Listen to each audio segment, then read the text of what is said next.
Hey guys, today we're going to show you how to properly charge your Nanrobot. So when you don't use your charging ports, you'll have to make sure those two are closed. So by covering your ports, you'll make sure that no debris or water will get into the port and damage it. So here's how you charge your scooter.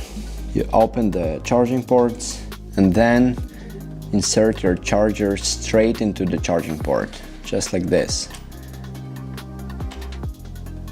That's it. So one important thing to keep in mind, please do not insert it at the angle, like this or like this.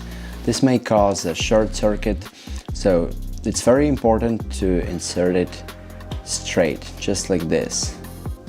So avoid any angles and be really gentle. Try insert it at the straight line, just like this. When the scooter is fully charged, you'll have to make sure the charging port covers are closed properly, just like this. So for demonstration purposes, we will show you how to charge your Nanrobot D4 Plus 2.0 and 3.0. As you can see, the charging ports are a little bit different. So in this case, you will have to follow the direction of this pin on your charging port and your charger. So here is how you insert the charger into the scooter. Follow the pin and insert it straight into the charging port, just like this.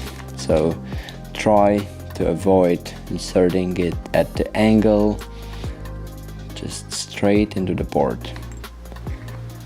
Once your battery is full, don't forget to close the caps on your charging ports. Thanks for watching, guys, and see you next time.